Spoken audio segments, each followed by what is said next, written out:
MA শেষ বর্ষের চূড়ান্ত পরীক্ষার সাজেশন আগামীকাল ৩০ মার্চ অনুষ্ঠিত হবে মাস্টার্স শেষ বর্ষের চূড়ান্ত পরীক্ষা। বাংলা কবিতার অতি সংক্ষিপ্ত প্রশ্ন থেকে আমরা আজকের এই ভিডিওটি করতে যাচ্ছি। এখান থেকে মোটামুটি অতি সংক্ষিপ্তের জন্য আমরা কিছু প্রশ্ন কমন পেতে পারি। তো প্রথমে আলোচনা করছি রবীন্দ্রনাথ ঠাকুরের ৩টি কাব্যগ্রন্থ নিয়ে।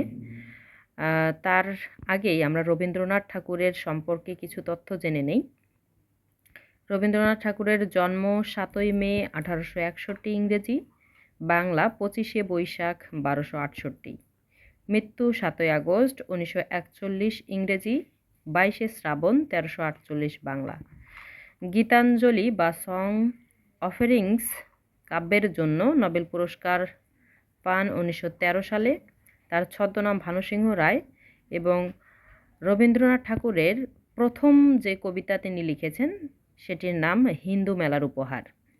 রবীন্দ্রনাথ ঠাকুরের কাব্য সংখ্যা ৫৬টি, ছোট গল্প রয়েছে ১১৯টি, উপন্যাস ১৪টি, নাটক ৩৮টি, গান ২২৩২টি।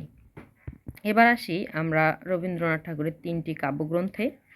প্রথমে বলাকা নিয়ে বিস্তারিত আলোচনা করব। পুনশ্চয় কাব্য শেষ লেখা। বলাকা কাব্যটি প্রকাশিত হয় ১৯১৬ সালে। এখানে কবিতার সংখ্যা ৪৫টি। কাব্যের মূল সুর গতি তত্ত্ব, কবিতা সবুজের অভিযান। এখানে ব্যবহৃত ছন্দ হচ্ছে মুক্তক ছন্দ। বলাকা শব্দের অর্থ হচ্ছে হংস এবং বলাকা কাব্যের যে কবিতাগুলো এগুলো কম বেশি শ্রীনগরে বসে রচনা করা। এবং বলাকা কাব্যে আমরা গতিতত্ত্বের যে প্রমাণ পাই তা বাক্সের গতিবাদ থেকে নেয়া। কয়েকটি কবিতা বলাকা, ছবি, শাহজাহান, চঞ্চলা, সবুজের অভিযান। বলাকা কাব্যটি উৎসর্গ করেন ডাব্লিউ পিয়ারসনকে। পুনশ্চ কাব্য ১৯৩২ সালে প্রকাশিত হয়। এখানে কবিতার সংখ্যা ৪৩টি। পুনশ্চ কাব্যটি গদ্যরীতির কবিতাতে লেখা। প্রথম কবিতা কোপাই, শেষ কবিতা পহেলা আশ্বিন। এখানে ৩টি নদীর কথা উল্লেখ আছে: ময়ূরাক্ষী নদী, পদ্মা নদী ও কোপাই নদী। পুনশ্চ কাব্যের কবিতাগুলো প্রবাহমান পয়ার ছন্দে রচিত। পুনশ্চ অর্থ হচ্ছে পুনরায়, উৎসর্গ করেছে নিতুকে। গদ্য ছন্দের সূচনা হয় পুনশ্চ কাব্য থেকে। পুনশ্চ কাব্যের কয়েকটি কবিতা বাসি, সাপমোচন, ক্যামেলিয়া, দুরাশা, বিচ্ছেদ, রূপকথা। এবার আসি রবীন্দ্রনাথ ঠাকুরের জীবনের অন্তিম কাব্যগ্রন্থ শেষ লেখা, যা প্রকাশিত হয় ১৯৪১ সালে। কবিতা সংখ্যা ১৫টি। মূল উপজীব্য হচ্ছে মৃত্যু ভাবনা। শেষ লেখা কাব্যের নামকরণ করেন কবিপুত্র। রবীন্দ্রনাথ ঠাকুরের শেষ রচনা তোমার সৃষ্টির পথ। এখানে শেষ লেখা কাব্যের কয়েকটি উদ্ধৃতি আমরা দেখতে পাচ্ছি।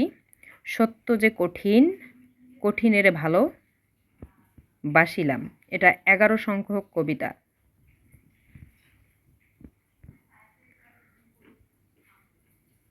ওই মহামানব আসে, দিকে দিকে রোমাঞ্চ লাগে, সে পায় তোমার হাতে শান্তির অধিকার। শেষ লেখা কাব্যের কয়েকটি গুরুত্বপূর্ণ কবিতা হচ্ছে সম্মুখে শান্তি পাড়াবার, রাহুর মতো মৃত্যু, প্রথম দিনের সূর্য, জীবন পবিত্র জানি।